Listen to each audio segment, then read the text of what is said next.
Hi, welcome to Life on Bear Mountain. My name's Tina, and last month we had 3 visitors on our property. We have been living here for about 15 years in the Tehachapi Mountains, Kern County, and in the month of August we had 3 tarantulas. We've never seen them before, and that month we had 3. We had one in the barn, one right out here, and one, we had a little bit of bad weather, so we rolled up a rug and put it by our front porch, and we unrolled it, and there was a big tarantula inside the rug. So we were kind of surprised.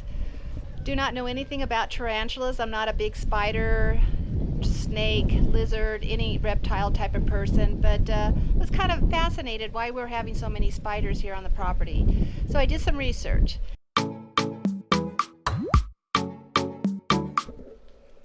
So I did some research on tarantulas and, what's the deal? I mean, are these males? Are these females? Why are we seeing so many spiders on our property in the month of August?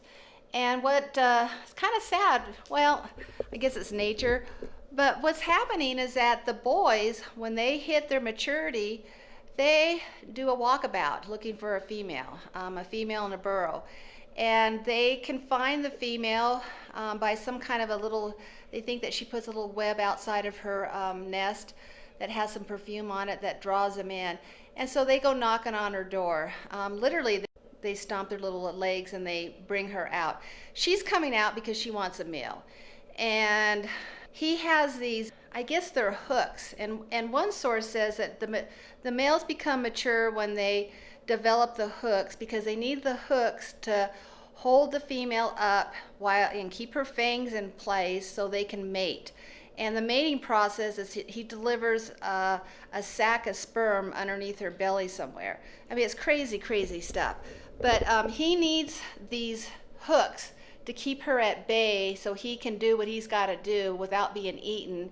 And she's got the fangs going and everything, and he's holding the fangs, and basically he does his thing, and then during this act it kind of relaxes her or drugs her or something, and she doesn't move very quickly, and he can back out of there and get out of there before she decides to make him a meal.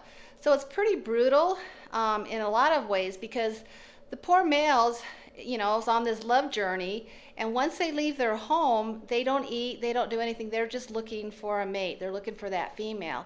Summer, early fall is when this mating season takes place, and they are saying the male tarantulas do not live past October 31st, Halloween. When I saw the one in the barn, it wasn't really moving that fast, and I just assumed I have a tarantula living on the premise, not thinking anything about it. And then 3 days later, I found his body curled up in the corner on the opposite side where I originally had seen him. And I just thought, well, maybe the poor guy was stomped on by a cat or played with by the cat, which, heck, that's terrible. But they're out looking for these females, so that tells me I must have a female somewhere on the property, and they're all coming out looking for a date. And according to what I've read, the female can breed with quite a few males. I mean, she just sits in her little hole and waits for her suitors to come knocking on the door. They think that the males live between 5 to 7 years. I even read somewhere 10 years. But once they leave their nest or leave their burrow to go out looking for that date is when they are on their last few days. The female can live up to 30 years, which is crazy for a spider. The one in the pickleball court where we tried to rescue, that one, I'm not sure if it was traumatized by all the movement of moving it off the court, because it was alive when we brought it home, but it never made it through the night, which is, it's sad. I really feel bad.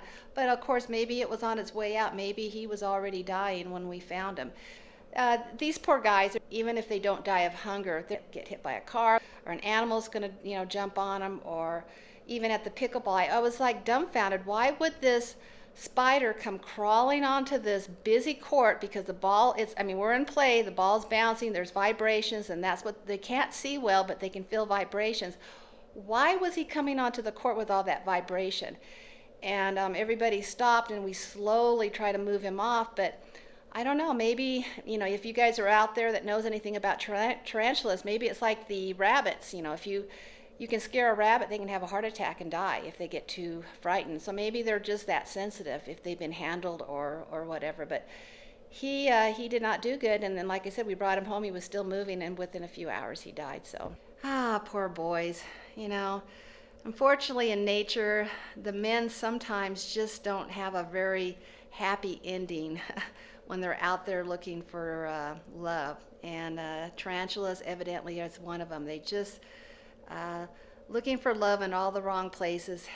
Unfortunately, doesn't end well for a poor tarantula male. But now I know that they're out there at night after hours, and we'll have to be a little more careful.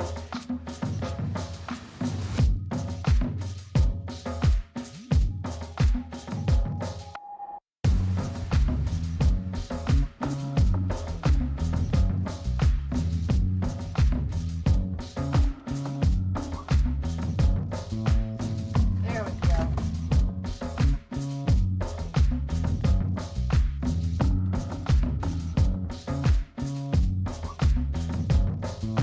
Oh, it's still a hairy spider.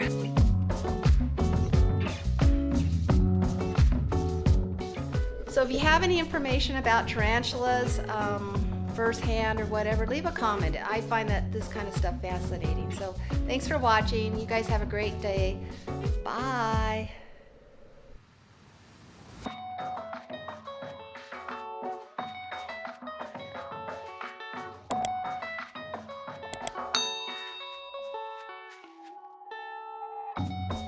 I have no clue.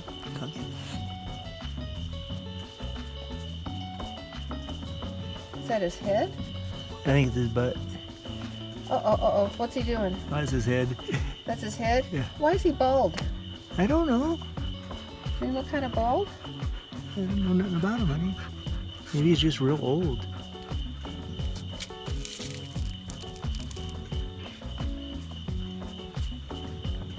He just wants to go to bed.